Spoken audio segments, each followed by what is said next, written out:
And do you ever advise people to quit their jobs and go for something else? Because like we both have experience of doing that. Yeah, definitely. But I quit my job thinking I was making more money. And that was a promise that I kind of made myself. I was like, I'm never going to leave my job until the art would pay me more. And I think what I probably did is I put that out into the universe, but I also probably said that around these people. And what happened was this deal turned out to be fraudulent. It didn't exist. It took me a year of denial to figure that out. So what ended up happening was, and I had moved out and lived, I was living on my own at that point in a condo that I originally had as an investment property, my rainy day investment property. And I moved in, kicked out the tenant, so that was no longer a source of income for me anymore.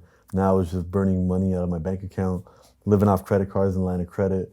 Those all ran out, started borrowing money from people. Because in my head, at any moment, the check from this deal, the first half, the 50% signing bonus was coming, not realizing that it wasn't coming. The deal was never there. This producer was trying to run some sort of Ponzi scheme. I'm not sure what he was trying to do. Is this standard in the business? Now that I'm in the business, no. Okay. Now, no, not at all. It's so weird. Like the amount, some of the biggest deals I've done have been based on handshakes, and it's been okay. I think, no, this was somebody I think that saw the potential in me and thought that he could accelerate things if he borrowed from this person, gave it to me, and then we would have earned some more, and then he would have paid this person with that person.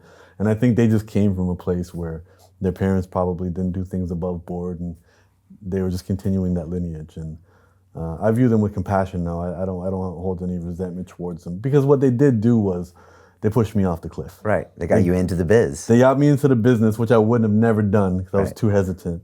And they pushed me off the cliff, and I had to find my wings before I hit the ground. And they always say if you knew what was involved in doing X, Y, Z, you would never start. If I knew what was to be involved for doing a show like this, are you kidding me? It's like 100x harder, longer than I ever thought it would be. Exactly. But and it's the same thing. My naivete, thank God, pushed me into it. And that's the thing. Yeah, exactly. Great journey. You know, you got to be a little foolish to do it. And that's when, so pretty much end of 2011, I was $80,000 in debt, no sources of income, mortgage payment due, and music career not advanced.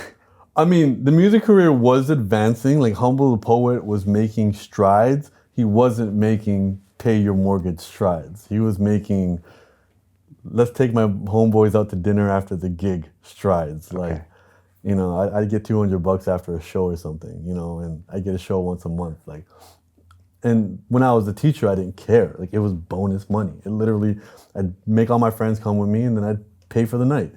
But when that became my only source of income, it was clearly not enough.